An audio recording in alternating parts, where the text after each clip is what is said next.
সৃষ্টি জগতের প্রতিটা প্রাণীর কিছু না কিছু দক্ষতা রয়েছে, যেটা তার টিকে থাকার মূল শক্তি। কিন্তু এর মধ্যে এমন কিছু বৈশিষ্ট্য রয়েছে যা বিস্ময়ের জন্ম দেয়। বন্ধুরা, আসুন আজ এমন 10টি প্রাণীর বিস্ময়ের সন্ধান করব। পেঙ্গুইন। পেঙ্গুইন পাখি শ্রেণীভুক্ত হলেও এটি উঠতে পারে না। খরবোকায় এই প্রাণী সমুদ্রের 150 মিটার গভীর পর্যন্ত সাঁতার কাটতে পারে। নিঃশ্বাস বন্ধ রাখতে পারে টানা 20 মিনিট। পেঙ্গুইনের বসবাস যেহেতু বরফ ঢাকা মেরু অঞ্চলে, তাই তার শরীর উষ্ণ রাখা সবচেয়ে বড় চ্যালেঞ্জ। এমনিতে পেঙ্গুইন -70°C মতো হিমশীতল তাপমাত্রা সহ্য করতে পারে। প্রাথমিকভাবে তাদের লোম শরীরে তাপমাত্রা নিয়ন্ত্রণে রাখে। এর পালকগুলো খুবই ঘন, যে কোনো পাখির চেয়ে 3 গুণ বেশি। কিন্তু শরীরে চর্বি থাকলে এই ঠান্ডা সহ্য করার ক্ষমতা আরও বেড়ে যায়। তাই মেদ বাড়াতে পেঙ্গুইনকে বেশি বেশি শিকার করতে হয়। যে পেঙ্গুইন পানির যত গভীরে যেতে পারে, সে তত বেশি মাছ পায়। এজন্য এই প্রাণীটি 550 মিটারেরও গভীরে যেয়ে বেশি বেশি শিকার করে টিকে থাকতে চায়।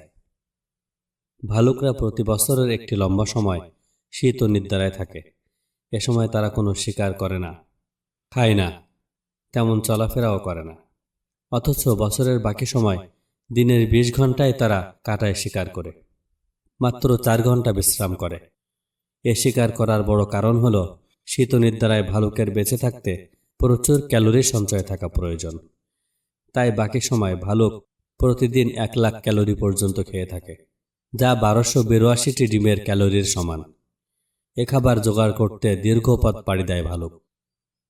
জানি জগতের সবচেয়ে বড় শিকারী হল কাঠ প্রজাতির প্রাণী, যার মধ্যে রয়েছে সিংহ, বাঘ, চিতা, লেপার্ড, হায়না ইত্যাদি। এর মধ্যে সিংহের সবচেয়ে বড় বৈশিষ্ট্য হল তারা দল বেঁধে শিকার করে এবং নিজের চেয়ে বড় প্রাণীকে পরাজিত করে। এই শিকারের দক্ষতা সিংহের শক্তি থেকে নয়, বরং আসে বুদ্ধি থেকে। সিংহের মস্তিষ্কে উন্নত ফ্রন্টাল কর্টেক্স রয়েছে। মস্তিষ্কের এই অংশটি কাজে লাগিয়ে সিংহ শিকারের কৌশলগত পরিকল্পনা করে থাকে। ফ্রন্টাল কর্টেক্স মূলত সিদ্ধান্ত গ্রহণ, সমস্যা সমাধান এবং সামাজিক আচরণ নিয়ে কাজ করে। এই ফ্রন্টাল কর্টেক্স পুরুষ সিংহের চাইতে নারী সিংহের বেশি বড় থাকে। এ কারণে আফ্রিকা অঞ্চলে সিংহীদের দল বেঁধে শিকার করতে দেখা যায়। এ কৌশলী বুদ্ধির কারণেই রাজা ভূমিকা পেয়ে থাকে সিংহরা। পিঁপড়াকে উপনিবেশকারী বা কলোনাইজার বলা হয়, কারণ তারা লাখ লাখ সংখ্যায় ঝাঁক বেঁধে কলোনি করে থাকে। শুনতে বিশাল পরাক্রমশালী মনে হলেও আসলে তারা পিঁপড়া। এই পিঁপড়াদের একদল থাকে শ্রমিক। তাদের কাজ কলোনির রানী ও শিশুদের জন্য খাবার সংগ্রহ করা। পিঁপড়ার সবচেয়ে বড় বৈশিষ্ট্য তাদের শক্তি। এরা নিজেদের ওজনের চাইতে 5000 গুণ বেশি ওজন বহন করতে পারে। পিঁপড়ার ফুসফুস ও কান নেই। শরীরের 2 পাশের ছিদ্র দিয়ে তারা শ্বাস নেয় এবং ভাইব্রেশনের সাহায্যে শব্দ শুনে থাকে। তাদের পাকস্থলী 2টি, একটি খাবার খাওয়ার জন্য আর একটি খাবার জমানোর জন্য। পিঁপড়ার আরেকটি বৈশিষ্ট্য হল তারা পেশায় কৃষক এবং পশুপালনকারী। তারা তাদের চেয়ে ছোট পতঙ্গ অ্যাফিডদের লালন পালন করে থাকে। এরা নিজেদের ঘরে অ্যাফিডদের আশ্রয় দেয়, যেন অ্যাফিডদের প্রয়োজনে তারা খেতে পারে। আবার এই কীটগুলো পাতা থেকে যে হানিডিও বের করে, পিঁপড়া যেন সেগুলোও খেতে পারে। বিশ্বের মোট পিঁপড়ার সংখ্যা 1 ট্রিলিয়নেরও বেশি। সহজভাবে বললে বিশ্বের সব মানুষের ওজন এবং পিঁপড়ার ওজন সমান সমান। লাল শিয়ালের সবচেয়ে বড় বৈশিষ্ট্য হল এটি শিকার করতে পৃথিবীর চৌম্বকীয় ক্ষেত্র কাজে লাগায়। এজন্য তারা ব্যবহার করে ক্রিপ্টোক্রোম নামের চোখের প্রোটিন। বিজ্ঞানীরা বলেছেন এই প্রোটিনের মাধ্যমে তারা হয়তো পৃথিবীর চৌম্বকীয় ক্ষেত্র দেখতে পায়। শিকার যদি ঘন বরফ বা ঘন ঘাসের ভেতর লুকিয়ে থাকে, তাহলেও চুম্বকীয় ক্ষেত্রের সাহায্যে শিকারের সঠিক অবস্থা সম্পর্কে জানতে পারে শিয়াল। এই বিশাল কৌশল ব্যবহার করে লাফিয়ে সে শিকার পাকড়াও করে। পানির উৎস খুঁজে বের করার ক্ষেত্রে প্রাণী জগতের বিশেষজ্ঞ হল হাতি। কোথাও বৃষ্টি হলে হাতি কয়েকশো মাইল দূর থেকে টের পায়। বৃষ্টির সময় অল্প ফ্রিকোয়েন্সিতে যে শব্দ হয়, তারা সেটা শুনতে পায়, যেটা কিনা মানুষের বোঝার সক্ষমতা নেই। অন্য স্তন্যপায়ীদের মধ্যে হাতি কখনো ঘামে না। শরীরে তাপমাত্রা নিয়ন্ত্রণে হাতি ব্যবহার করে তাদের লোম এবং বিশাল কান দুটিকে। শরীরের লোম অন্য প্রাণীদের শরীরকে গরম রাখলেও হাতির ক্ষেত্রে কাজ করে উল্টো। এই লোমগুলো বরং শরীরের ভিতরের গরমকে বাহিরে বের করে দেয়। এছাড়া হাতির বড় বড় কান এদের শরীরকে ঠান্ডা রাখে। হাতির কানে বড় বড় রক্তনালী থাকে, তাই কান নাড়ালে রক্ত সঞ্চালন বাড়ে ও শরীর শীতল হয়। এছাড়াও এ কান অনেকটা ফ্যানের মতোও কাজ করে। এপ জাতীয় প্রাণী যেমন শিম্পাঞ্জি ও গরিলাকে প্রাণী জগতের বুদ্ধিমান প্রাণী হিসেবে ধরা হয়। বানরের সাথে এইপের একটি মূল পার্থক্য হল এদের লেজ থাকে না। এর মস্তিষ্কের মাঝামাঝি সেরেবেলাম নামে যে অংশ রয়েছে সেটি বানরের তুলনায় ৪৫% বড়। অন্য প্রাণীরা সাধারণত খাবার খেতে বা যে কোনো কাজ করতে একইভাবে 2 হাত ব্যবহার করে, কিন্তু এইপ মানুষের মতো 2টো হাত দিয়ে 2 রকম কাজ করতে পারে। সম্প্রতি গবেষকরা দেখেছেন এইপ 1 হাত দিয়ে বাদাম ধরে অন্য হাত দিয়ে কাঠের গুঁড়ি দিয়ে সেটি ভাঙার চেষ্টা করছে। বিষয়টি শুনতে যতটুকু স্বাভাবিক মনে হচ্ছে, আসলে ততটাই জটিল।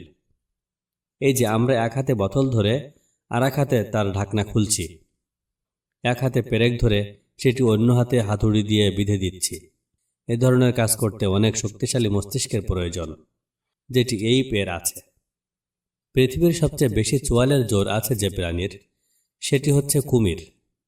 বিশেষজ্ঞরা বলেছেন কুমিরের চোয়াল 2000 কিলো শক্তিতে তার শিকারকে ঘায়েল করতে পারে, আর একবার চোয়াল খুলে বন্ধ করতে সময় লাগে মাত্র 50 মিলিসেকেন্ড, অর্থাৎ চোখের পলক ফেলার চেয়েও 6 গুণ দ্রুত। অথচ কুমিরের পুরো শরীর, বিশেষ করে তার চোয়াল ভীষণ সংবেদনশীল, মানুষের আঙ্গুলের আগার চাইতেও 10 গুণ বেশি। এই সংবেদনশীল শরীরের সাহায্যে কুমির স্থির পানিতে 20 মিটার দূরে তার শিকারের অবস্থান টের পায়। এছাড়া পানির নিচে কুমির তার কান ও নাকের ছিদ্র বন্ধ রাখতে পারে। পানি থেকে রক্ষায় চোখের উপরে আলাদা একটি পর্দা থাকে। তাছাড়া কুমিরের পাকস্থলী পাথরও হজম করতে পারে। পৃথিবীতে যত ডলফিন আছে তাদের প্রত্যেকের আলাদা আলাদা নাম বা সিগনেচার শব্দ আছে। সেই শব্দ দিয়ে তারা নিজেদের পরিচয় দেয়। এছাড়া ডলফিনের সবচেয়ে বড় দক্ষতা হল এরা তুখোর বুদ্ধিমান, সেই সাথে তারা দল বেঁধে সফলভাবে শিকার করে। ডলফিনের মস্তিষ্কের সেরেবেলাম এবং সেরেবেলার কোর্টেজ, এই 2টি অংশ বেশ উন্নত। এ কারণে ডলফিন দূর থেকে শিকারের অনুসন্ধান, পরিকল্পনা ও সিদ্ধান্ত গ্রহণের মতো বিভিন্ন জটিল কাজ সম্পন্ন করতে পারে।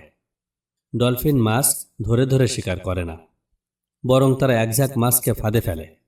প্রথমে তারা দূর থেকে মাছের ঝাঁকের অবস্থান শনাক্ত করে, তারপর পানিতে লেজের ঝাপটা দিয়ে কাদা তুলে একটি প্রাচীরের মতো তৈরি করে।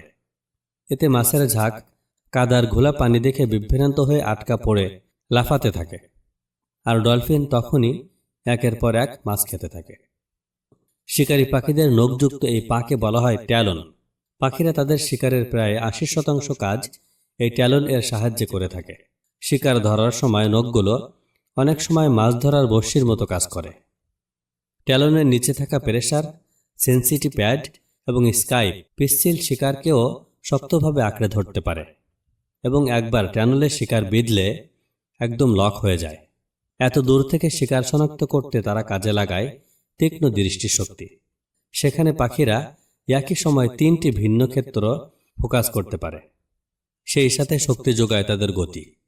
একটি পেরেগ্রিন ফ্যালকন ঘন্টায় 320 কিলোমিটার গতিতে শিকারকে ঘায়েল করে। এজন্য আগে তারা উপরে উঠে শিকার শনাক্ত করে, তারপর ডানা গুটিয়ে জেট প্লেনের মতো নিচে নেমে শিকার ধরে ডানা মেলে নিয়ে চলে যায়। তাই তো মহান আল্লাহ সুবহানাহু ওয়া তাআলা তার সৃষ্টি নিয়ে চিন্তাভাবনাকারীর প্রশংসা করে বলেছেন, তারাই সফল যারা দাঁড়িয়ে, বসে ও শুয়ে আল্লাহর স্মরণ করে এবং আকাশমণ্ডলী ও পৃথিবীর সৃষ্টি নিয়ে চিন্তা করে এবং বলে, হে আমাদের প্রতিপালক, আপনি এসব অনর্থক সৃষ্টি করেননি, আপনি পবিত্র, আপনি আমাদের জাহান্নামের শাস্তি থেকে রক্ষা করুন।